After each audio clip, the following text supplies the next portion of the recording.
प्यारे बच्चों, मैं सरफराज खान, प्रवक्ता भौतिक विज्ञान, SKVM इंटर कॉलेज दिलदार नगर गाजीपुर से।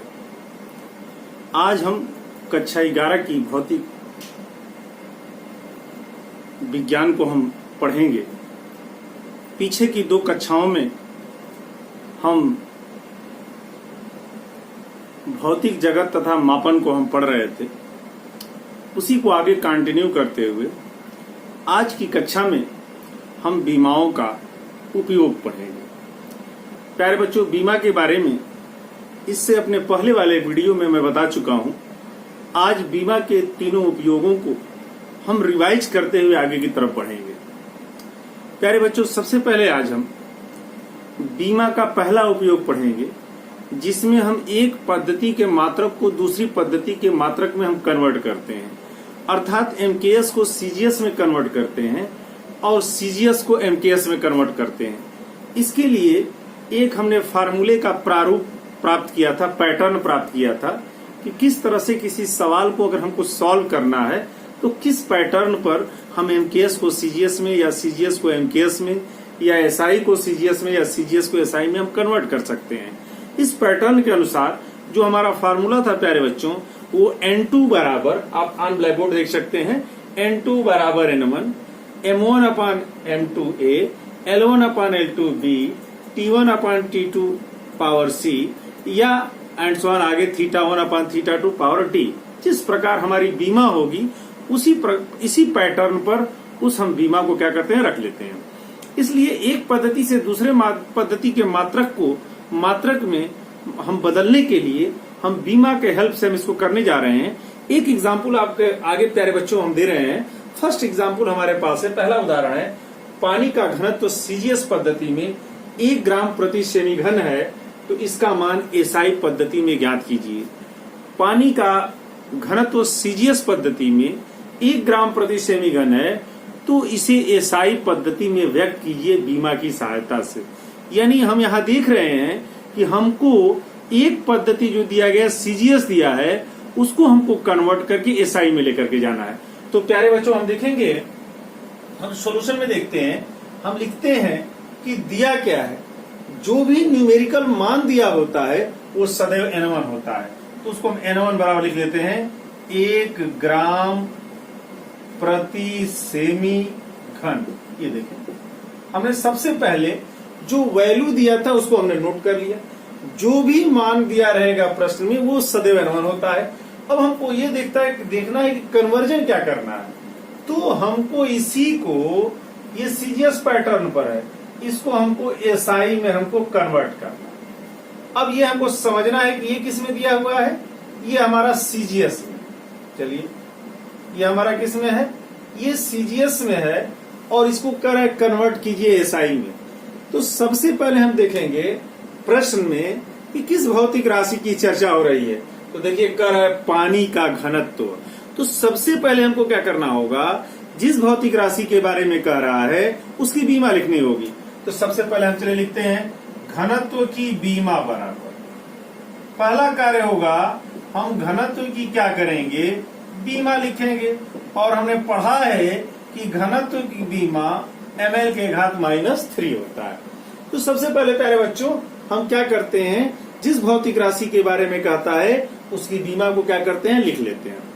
अब इसके बाद हम क्या करते हैं, जो हमने फार्मूले का पैटर्न बनाया था उसी पैटर्न पर इसको हम पुट अप कर देते हैं, रख देते हैं। यानी N2 बराबर N1। अब प्यारे बच्चे बड़ा कोष्टक लगाएंगे। अगर यहाँ यम है तो 2 पद्धतियों में हमको लिखना होगा M1 बटा के M2। आगे L है तो लिखना होगा L1 बटा के L2। इसका घात -3 है तो लिख देंगे। M का घात 1 है तो यहाँ 1 है, लिखेंगे या नहीं लिखेंगे तो भी वह 1 ही पढ़ा जाएगा। इसका घात कितना है, 1 है। अब प्यारे बच्चों देखेंगे, ये जो पैटर्न प्राप्त हुआ था, प्रारूप प्राप्त हुआ था, इसमें M भी था, L भी था, T भी था और थीटा भी है एंड सो ऑन। लेकिन हम जब इस पैटर्न को लेंगे तो हम इस बात का ध्यान रखेंगे कि हमारी बीमा में कौन कौन सा जो है बीमा है, M है, L है, तो बस M और L को ही लिया जाएगा। इसमें T रहता तो आगे T को भी लेते, इसमें थीटा रहता तो आगे थीटा को भी लेते। तो बस इतना ही है प्यारे बच्चों। अब देखेंगे कि यहाँ पर अब हम N1 का मान रखते हैं। N1 का मान देखिए 1 ग्राम प्रति सेमी घन, तो इसका हम आंकिक मान रख देंगे 1 हो जाएगा। आगे देखिए प्यारे, हमको जो है अब क्या करना होता है, यहाँ पर आप जो देख रहे हैं M1 और L1 पहली पद्धति है, और पहली पद्धति हमारी क्या है, CGS है, और दूसरी पद्धति क्या है प्यारे बच्चों, SI है। तो पहली पद्धति में द्रव्यमान का मात्रक यानी CGS में जो द्रव्यमान का मात्रक होता है वो क्या होगा, ग्राम होगा। CGS में जो लंबाई का मात्रक होगा ये देखिए क्या होगा, वो सेमी होगा। ये देखिए जो 1 और 1 देख रहे हैं, M1 L1 पहली पद्धति है और M2 L2 क्या है, दूसरी पद्धति है। तो पहली पद्धति हमारी CGS है, तो द्रव्यमान का मात्रक ग्राम होता है तो ग्राम लिख दिया, और लंबाई का मात्रक सेमी होता है तो सेमी लिख दिया। अब किसमें कन्वर्ट करना है, SI में। SI में द्रव्यमान का मात्रक क्या होता है, आप पढ़े हैं, किग्रा होता है तो किग्रा लिख देंगे। लंबाई का मात्रक मीटर होता है तो यहाँ पर क्या कर देंगे, मीटर कर देंगे। अब देखिए क्या करते हैं प्यारे बच्चों, ऊपर नीचे इन मात्रकों को समान करते हैं। इन दोनों में से अंश या हर किसी को भी कन्वर्ट करके हम ऊपर नीचे के मात्रकों को समान करके आंकिक मान प्राप्त करते हैं। तो ये हो गया N2 बराबर 1 पोस्ट में। ग्राम को वैसे ही रहने देते हैं प्यारे बच्चों, नीचे लिखते हैं 1 किग्रा बराबर हम जानते हैं क्या होता है, 1000 ग्राम होता है। ये देखिए आगे सेमी को ऐसे ही रहने देते हैं, हमको पता है 1 मीटर बराबर क्या होता है, 100 सेंटीमीटर होता है, घात पर -3 जो कहते हैं। अब देखिए मात्रक हमने समान कर दिया, तो ग्राम से ग्राम कैंसिल और सेमी से सेमी कैंसिल हो जाएगा। अब देखिए आपके पास क्या बचता है, 1 गुणते 1 बटा के, ये देखिए 1000 और गुणते इस 100 को हम ऊपर ले जाएंगे, ये 1 बटा 100 के घात ऋण 3 है, और इसको ऊपर ले जाएंगे तो 100 के घात जो ऋण 3 था वो अब +3 में कन्वर्ट हो जाएगा। अब N2 बराबर देखें कैसे लिख सकते हैं, 1 गुणते 1 का गुणा करेंगे तो उतना ही रह जाएगा, 100 को 3 बार लिख सकते हैं, 100 गुणे 100 गुणे 100 बटा में क्या बचेगा, 1000। अब ये 3 जीरो, 2 जीरो और 1 जीरो 3 जीरो से कट जाएगा, यानी आपके पास कितना बच गया, अब मात्र आपके पास 1000 बच गया। यानी इसको हम लिख सकते हैं N2 बराबर 10 के पावर 3। अब SI पद्धति में इसका मात्रक हमको देना होगा, तो ग्राम जो है SI में क्या होता है, किग्रा होता है, और जो सेमी है वो SI में क्या होता है, मीटर क्यूब होता है। तो इस प्रकार प्यारे बच्चों आप देखेंगे हम लोगों ने बीमा की सहायता से एक पद्धति के मात्रक को हम लोगों ने दूसरी पद्धति के मात्रक में कन्वर्ट कर दिया। तो इस प्रकार एक पद्धति में यानी CGS पद्धति में यदि घनत्व 1 ग्राम प्रति सेमी घन है, तो SI पद्धति में वही द्रव्यमान वही घनत्व 10 के घात 3 किग्रा प्रति मीटर घन के क्या होगा, बराबर होगा। तो प्यारे बच्चों इस प्रकार जो है हम क्या करते हैं, बीमा के सवालों को सॉल्व करते हैं। कोई भी सवाल बीमा का आ जाए, इसी पैटर्न को हम प्रयोग करते हुए सारे सवालों को हम क्या करेंगे, सॉल्व करेंगे। अब आगे देखते हैं। अब हम बीमा का दूसरा उपयोग देखते हैं। बीमा का दूसरा क्या उपयोग होता है, हम जो है बीमा के दूसरे उपयोग में किसी भौतिक समीकरण की सत्यता की हम जांच कर सकते हैं। यानी भौतिक विज्ञान का कोई समीकरण दिया हो तो हम उसको जांच करके बता सकते हैं कि दिया गया समीकरण सत्य है अथवा असत्य है। अब अगर प्यारे बच्चों हमको कोई समीकरण दिया हुआ है तो हम उसकी सत्यता की जांच किस प्रकार करते हैं। सबसे पहले उसका बायां पक्ष लेते हैं और उसके बाएं पक्ष की बीमा को लिखते हैं, फिर उसका दायां पक्ष लेते हैं और दाएं पक्ष की बीमा को हम लिखते हैं। फिर हम देखते हैं कि अगर बाएं पक्ष की बीमा दाएं पक्ष के बराबर है तो हम कहते हैं कि दिया गया समीकरण सत्य है। अगर दाएं पक्ष की बीमा बाएं पक्ष की बीमा के बराबर नहीं है तो हम कहते हैं कि दिया गया समीकरण क्या है, असत्य है। तो प्यारे बच्चों आप आइए हम एग्जाम्पल लेते हैं और एग्जाम्पल के माध्यम से हम समझते हैं कि किस प्रकार हम जो है किसी भौतिक समीकरण की सत्यता की हम जांच करेंगे कि दिया गया समीकरण सत्य है अथवा असत्य है। तो आइए प्यारे बच्चों हम देखते हैं। सबसे पहले हमारे पास एक गति का समीकरण है जो कि आप पिछली कक्षाओं में पढ़े होंगे, जो कि v बराबर u प्लस at होता है। सबसे पहले हम इसकी सत्यता की जांच करते हैं। तो सबसे पहला कार्य जो है हम लिखते हैं LHS बराबर, और इसको LHS कहते हैं लेफ्ट हैंड साइड, या हम बायां पक्ष भी कहते हैं। तो इसका बायां पक्ष देखिए क्या है, v है। तुरंत उसके बाद हम क्या करते हैं, LHS की बीमा लिखते हैं, LHS की बीमा। तो जैसा कि हम जानते हैं कि v क्या होता है, वेग होता है, और वेग की बीमा LT पर -1 होता है, तो यहाँ हम LT पर -1 लिख देंगे। आगे हम तुरंत लेते हैं RHS। अब देखते हैं प्यारे बच्चों, RHS का मतलब राइट हैंड साइड या दायां पक्ष होता है। इसका दायां पक्ष क्या है, ये देखेंगे u प्लस at है। अब हम क्या करते हैं, दाएं पक्ष की बीमा को हम लिखते हैं, लिखेंगे कि दाएं पक्ष की बीमा, राइट हैंड साइड की बीमा या दाएं पक्ष की बीमा हम लिखते हैं RHS की बीमा। अब आप देखेंगे प्यारे बच्चों कि यहां भी u क्या है, वेग है। तो वेग की बीमा LT पर -1 प्लस a क्या है, त्वरण है, LT पर -2, और t क्या है, समय है, जिसकी बीमा कैपिटल T होता है। पीछे हमने इसको पढ़ाया भी है आपको कि किन भौतिक राशियों की बीमा को कैसे निकालते हैं, उनकी बीमाएं क्या होती हैं। अगर आप नहीं जानते हैं तो हमारे पहले के वीडियो को देखें, उससे आपको स्पष्ट हो जाएगा कि किसी भौतिक राशि की बीमा को हम किस प्रकार निकालते हैं। तो आगे देखें, अब ये LT पर -1 हुआ प्यारे बच्चों, ये देखिए प्लस, गुणा में चूंकि घात जुटता है, इसका एक घात है, ऋण 2 में जुटेगा तो ऋण 1 हो जाएगा, तो ये भी हो जाएगा LT पर -1। अब प्यारे बच्चों ये भी LT पर -1 है, ये भी LT पर -1 है। जिस प्रकार हम x और x को जोड़ते हैं तो 2x होता है, ठीक उसी प्रकार LT पर -1 और LT पर -1 को जोड़ेंगे तो 2LT पर -1 हो जाएगा। अब हम देखते हैं कि यहाँ एक संख्या 2 आ गया। तो हमने स्टार्टिंग में ही आपको बताया था कि संख्या एक बीमाहीन राशि होता है, अर्थात संख्या का बीमा पर कोई प्रभाव नहीं पड़ता, यह बीमा पर कोई प्रभाव नहीं डालती, इसलिए इसको बीमाहीन राशि मान करके जहां भी आता है उसको हम क्या करते हैं, छोड़ देते हैं। तो यहाँ लिखेंगे कि चूंकि 2 जो है एक बीमाहीन राशि है, एक बीमाहीन राशि है। अब एक बीमाहीन राशि है तो उसको क्या करेंगे, छोड़ देंगे, छोड़ेंगे तो क्या बचेगा, LT पर -1। गौर से देखिए, LHS समीकरण 1 LT पर -1, RHS समीकरण 2 LT पर -1, दोनों आपस में क्या है, बराबर है। अगर LHS RHS के यदि LHS की बीमा RHS की बीमा के बराबर है तो हम कहते हैं कि दिया गया समीकरण क्या है, सत्य है। इस प्रकार ये पुष्टि होता है कि गति का समीकरण v बराबर u प्लस at क्या है, सही है। ठीक है, अगर बीमा नहीं बराबर होता तो हम क्या कहते हैं, ये समीकरण क्या है, असत्य है।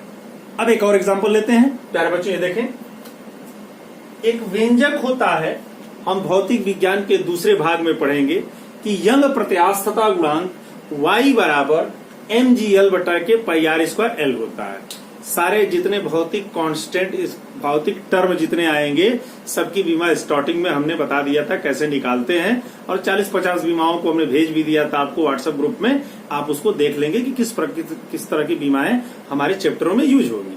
तो वहां हमने लिखा था, तो इस हिसाब से सबसे पहले LHS जस्ट उसी तरह से लेते हैं। तो LHS में क्या है, y है, फिर लिखते हैं LHS की बीमा। LHS जो है, LHS की जब बीमा लिखेंगे तो हमको जानना होगा कि y क्या है। y जो है यंग प्रत्यास्थता गुणांक है, और यंग प्रत्यास्थता गुणांक की बीमा ml पर -1 और t पर -2 होता है प्यारे बच्चों। इसको हम समीकरण 1 से संबोधित कर देते हैं। अब आगे हम आते हैं, आगे हम लेते हैं RHS। RHS में देखिए mgl बटा के πr²L।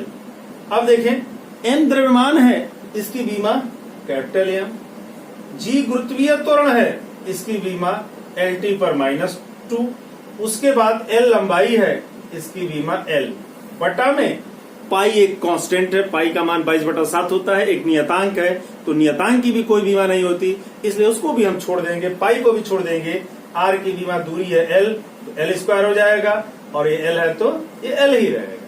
ठीक है, अब आप देखेंगे कि क्या आपके पास बचेगा, L² और L मिलके L³ हो जाएगा।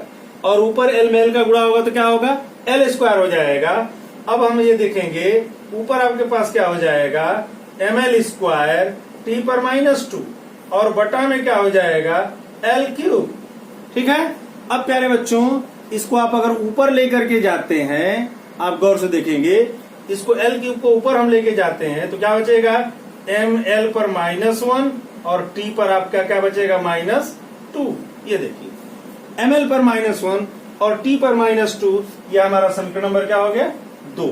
आप गौर से देखें एलएचएस की बीमा एम एल पर -1 टी पर -2 है, आरएचएस की बीमा एम एल पर -1 और टी पर -2 है।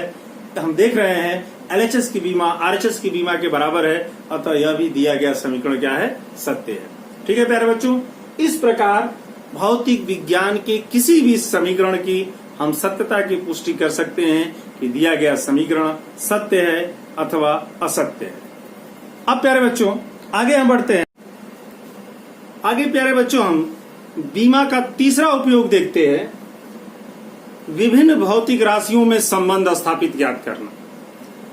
प्यारे बच्चों बीमा का यह तीसरा उपयोग है, यदि हमें यह ज्ञात हो कि कोई भौतिक राशि किन किन राशियों पर निर्भर करती है, तो हम हम उन राशियों में संबंध स्थापित कर सकते हैं, अर्थात सूत्र की उत्पत्ति कर सकते हैं। प्यारे बच्चों बीमा का तीसरा उपयोग है कि यदि हमें यह ज्ञात हो कि कोई भौतिक राशि किन किन राशियों पर निर्भर करती है, तो बीमा के उपयोग से हम उन राशियों में संबंध स्थापित कर सकते हैं, अर्थात सूत्र की उत्पत्ति हम कर सकते हैं। तो प्यारे बच्चे आइए एक एग्जांपल लेते हैं और देखते हैं किस प्रकार बीमा के तीसरे उपयोग से हम सूत्र को प्राप्त कर सकते हैं। तो एक प्रश्न लेते हैं, किसी माध्यम में ध्वनि की चाल भी माध्यम की प्रत्यास्थता कैपिटल ई तथा घनत्व डी पर निर्भर करती है, विमीय विधि से ध्वनि की चाल के लिए व्यंजक प्राप्त कीजिए। तो प्यारे बच्चों फिर से क्वेश्चन लेते हैं, फिर से आपको बताते हैं क्या है क्वेश्चन। किसी माध्यम में ध्वनि की चाल भी माध्यम की प्रत्यास्थता कैपिटल ई तथा घनत्व स्मॉल डी पर निर्भर करती है, विमीय विधि से माध्यम में ध्वनि की चाल के लिए व्यंजक प्राप्त कीजिए। तो प्यारे बच्चों जब हम सॉल्व करेंगे तो कह रहा है कि माध्यम में ध्वनि की चाल जो भी है वो निर्भर करता है प्रत्यास्थता ई तथा घनत्व डी पर निर्भर करता है। प्रश्न के अनुसार आप देख लें, प्रश्न में कह रहा है कि किसी माध्यम में ध्वनि की चाल भी किस पर निर्भर कर रहा है, माध्यम की प्रत्यास्थता ई तथा घनत्व डी पर निर्भर करता है। तो हमने लिख दिया भी अनुक्रमानुपाती ईडी हो गया। अनुक्रमानुपाती का मतलब निर्भर करना को डिपेंड करता है, उसको अनुक्रमानुपाती से हम रिप्रेजेंट करते हैं। अब आते हैं बीमा पर। इसको हमको बीमा की दृष्टि से सॉल्व करना है। हम जानते हैं कि बीमा घात को कहा जाता है, इसका मतलब घात का होना क्या है, अनिवार्य है। तो जब हम इसको बीमा की दृष्टि से लेंगे तो हम कहेंगे कि किसी माध्यम में ध्वनि की चाल भी कामा माध्यम की प्रत्यास्थता ई के घात ए और घनत्व स्मॉल डी के घात बी पर निर्भर करती है। तो हम मान लेते हैं कि जो ध्वनि की चाल भी है किसी माध्यम में, वो माध्यम की प्रत्यास्थता ई के घात ए और डी के घात स्मॉल बी पर ये क्या करती है, निर्भर करती है। अब इसके बाद हम इसको लिख देंगे भी अनुक्रमानुपाती ई के पावर ए डी के पावर बी।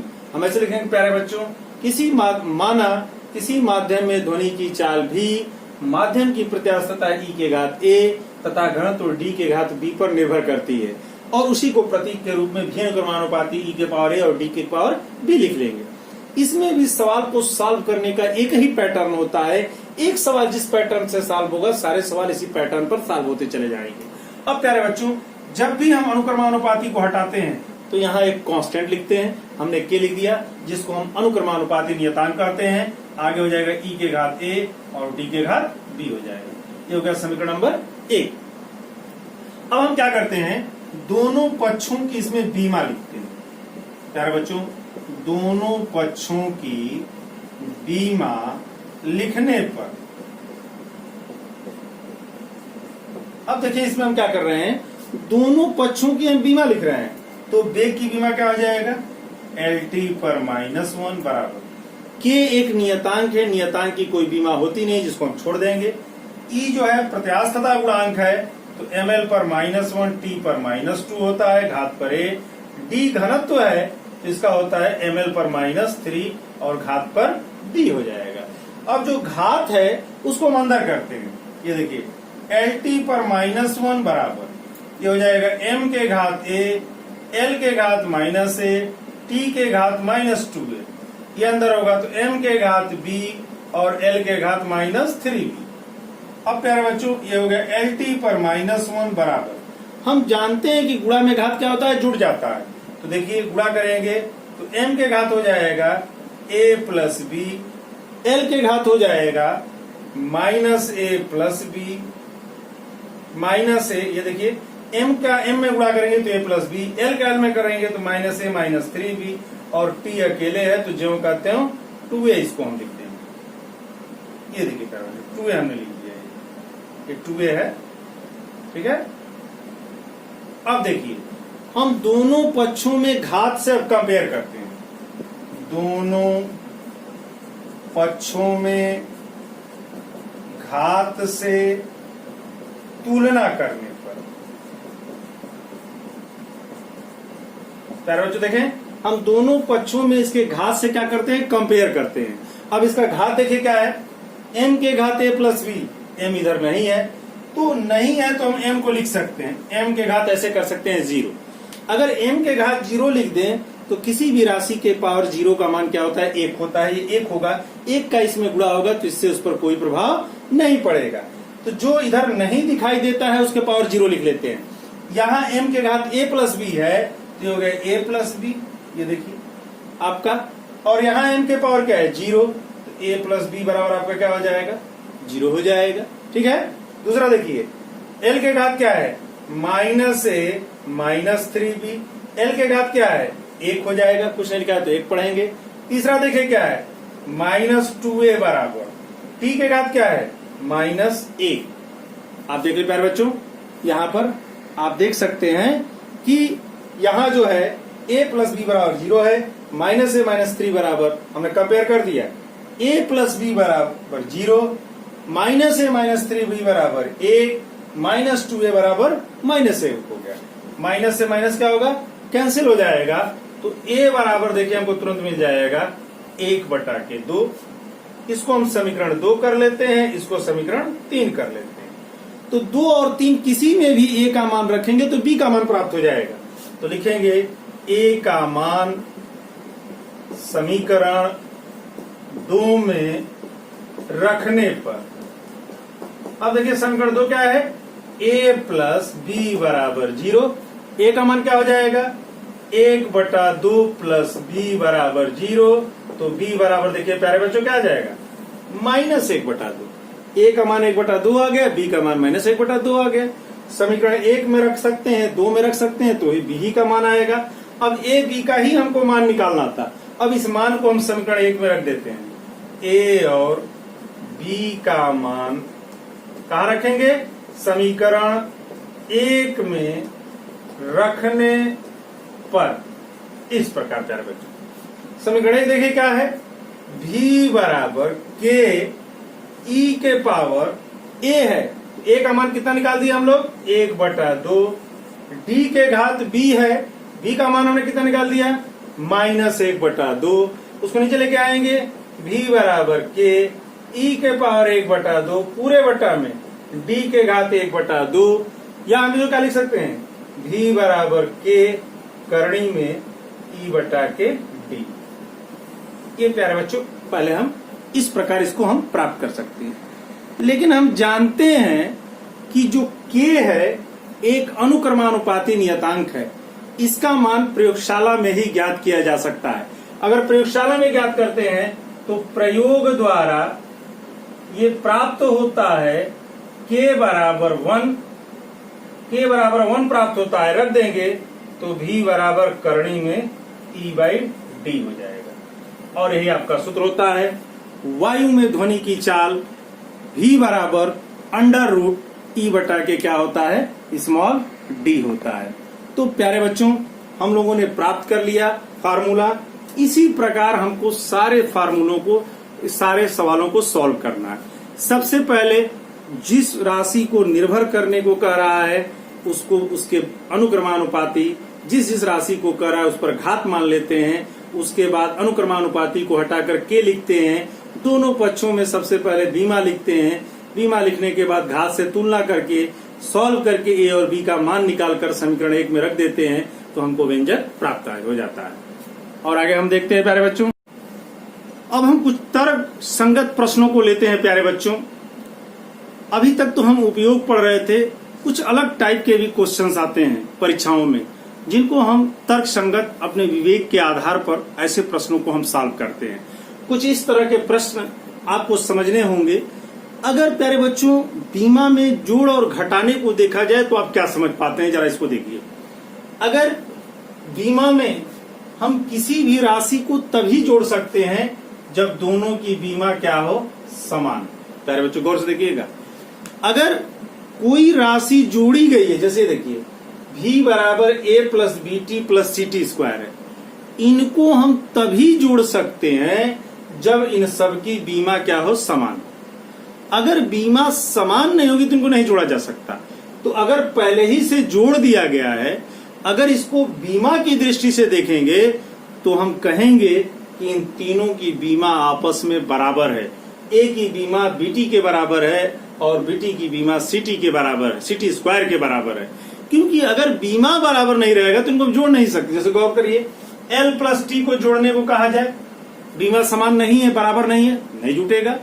अगर एल में एल जोड़ने को कहा जाए तो अब देखिए बीमा ये क्या है, समान है, इसको जोड़ देंगे तो ये देखिए क्या होगा। अगर एल में एल को आप जोड़ देते हैं तो ये देखिए 2l के बराबर हो जाएगा। अब फिर इसमें से 2 क्या होगा, गायब हो जाएगा। तो अब गायब हो जाएगा तो उधर वाली बीमा भी देखिए क्या हो जाएगा, समान हो जाएगा। तो तर्क संगत आप यहाँ सोच सकते हैं कि एक एग्जाम्पल हम दे रहे हैं आपको कि v equal to A plus B T plus C T square है। इस एग्जाम्पल में आप गौर करेंगे, a में bt को जोड़ा गया है और प्लस सी टी स्क्वायर को जोड़ा गया है। सपोज करिए कि इनको हम कब जोड़ सकते हैं, इनको हम तभी जोड़ सकते हैं जब इनकी बीमा समान रहेगी। इसको L, इसको भी L, इसको भी L, जब तक समान नहीं कहेंगे तब तक इनको जोड़ा नहीं जा सकता और तब तक बराबर ये 3l के बराबर नहीं होगा। कल्पना करिए कि इनकी समान बीमा जो है वो L है, ये भी L है, ये भी L है, ये भी L है, तो तीनों को जोड़ दिया तो कितना हो गया, 3l। तो v का बीमा कितना हो गया, 3l हो गया। और फिर 3 क्या होगा, संख्या एक बीमाहीन राशि है, उसको क्या करेंगे, छोड़ देंगे, इसलिए ये भी अब L हो गया 3l के स्थान पर। तो ये भी L है, ये भी L है, ये भी L है, ये भी L है। इसका मतलब A की बीमा V की बीमा के बराबर होगी, BT की बीमा V के बराबर होगी और CT स्क्वायर की बीमा भी V की बीमा के बराबर होगी। तो हम इस एग्जाम्पल को लेते हैं, एक समीकरण दिया हुआ है, दिया है कि भौतिकी समीकरण V बराबर A plus B T plus C T square में A, B, C की जो नियतांक a small b small c है, इनकी बीमाएं ज्ञात कीजिए तो या इनके मात्रक लिखिए। तो प्यारे बच्चों हम तुरंत आ जाएंगे, क्या लिखेंगे, a की बीमा बराबर क्या हो जाएगा, v की बीमा तुरंत, ठीक है। और v क्या होता है, वेग होता है, और वेग की बीमा क्या होता है, LT पर -1। पहला आंसर हो गया हमारा। कह रहा था कि नियतांक a, b, c की बीमा ज्ञात कीजिए, तो a की बीमा हमने निकाल दिया, क्योंकि हम जानते हैं कि अगर समान इनकी बीमा नहीं होगी तब तक इनको हम नहीं जोड़ सकते, और जोड़ेंगे भी तो अगर सपोज कर ले समान इसका L है, जोड़ेंगे भी तो भी 3L हो गया, जिसमें 3 बीमा ही छोड़ देंगे तो ये भी L हो गया। यानी A की बीमा V की बीमा के बराबर है, BT की बीमा V के बराबर है और CT स्क्वायर की बीमा भी V के बराबर है। तो वही हमने ले लिया और हम L को क्या लिख सकते हैं, मीटर प्रति, ये क्या हो गया, सेकेंड, ठीक है। ये कांस्टेंट है, त्वरण नहीं है, ये मत समझिएगा कि ये त्वरण एक कांस्टेंट है, इस बीमा के अनुसार इसका मात्रक मीटर पर सेकंड हो गया। अब आ जाइए, BT की बीमा बराबर V की बीमा, ये देखिए प्यारे बच्चों, तो V की बीमा बराबर क्या हो जाएगा, V बटा के T की बीमा हो जाएगा, ठीक है। अब ये देखिए V क्या है, वेग है, इसकी बीमा LT पर -1, T क्या है, समय है, तो इसकी बीमा T ऊपर ले जाएंगे तो क्या हो जाएगा, LT पर ये देखिए -2 हो जाएगा, और मात्रा किसका क्या हो जाएगा, L का मीटर और T का सेकंड स्क्वायर हो जाएगा। ये देखिए, इसी प्रकार एक आंसर आपका ये हो गया, एक आंसर आपका ये हो गया। तीसरा लीजिए, Ct स्क्वायर की बीमा बराबर V की बीमा, V की बीमा। ठीक है। अब अगर हम करेंगे कि C की बीमा बराबर, तो क्या हो जाएगा, V बटा के T स्क्वायर की बीमा। ये देखिए, अब V की बीमा आपके पास क्या है, LT पर -1 और बटा में T स्क्वायर का क्या है, T स्क्वायर। ठीक है। अब अगर इसको हम ऊपर ले जाते हैं तो क्या आएगा, LT पर -3 हो जाएगा। यह क्या हो जाएगा, यह LT पर -3। ये देखिए, LT पर -3 आपका हो जाएगा और मात्रा क्या हो जाएगा, मीटर प्रति सेकंड के घात 3, मीटर प्रति सेकंड के घात, ये देखिए क्या हो जाएगा आपका, 3 हो जाएगा। पहला मीटर पर सेकंड आएगा, दूसरा मीटर प्रति सेकंड स्क्वायर आएगा और तीसरा जो है मीटर प्रति सेकंड के घात आपका 3 हो जाएगा प्यारे बच्चों। ठीक है। अब आइए हम एक और एग्जांपल लेते हैं। हमारे पास एक वांडर वाल्स समीकरण है, P प्लस ए बटा के V square V minus V बराबर RT। जैसा कि हम गैस समीकरण पढ़े थे कक्षा 10 में, जो PV बराबर RT होता है। वांडरवाल नामक वैज्ञानिक ने एक समीकरण प्राप्त किया। देखा कि सभी गैसें बायल और चार्ल्स के नियमों का पालन नहीं करती हैं, इसलिए सभी गैसों के लिए PV बराबर RT सत्य नहीं था। तो PV बराबर RT में ही वांडरवाल ने जो है एक संशोधन किया और संशोधन करने के बाद एक समीकरण प्राप्त किया जिसको वास्तविक गैस समीकरण के नाम से जानते हैं और PV बराबर RT को आदर्श गैस समीकरण के नाम से हम जानते हैं और इस समीकरण को हम वास्तविक गैस समीकरण के नाम से जानते हैं। अब जो है इस समीकरण में भी देखिए P में क्या जुटा है, A बटा V स्क्वायर। ये कब जुटेगा, तब तक ये नहीं जुट सकता जब तक दोनों की बीमा समान न हो। ठीक उसी प्रकार V में B तब तक नहीं घट सकता जब तक कि दोनों की बीमा समान न हो। तो हम समान कर लेंगे, लिखेंगे P की बीमा बराबर, ऐसे लिख देते हैं, A बटा के V स्क्वायर की बीमा बराबर क्या हो जाएगा, P की बीमा। ठीक है। बाकी से हमको कोई लेना देना नहीं है। अब इस A की बीमा बराबर देखिए हो जाएगा, हम इस तरह से कर सकते हैं, P गुणते V स्क्वायर की बीमा।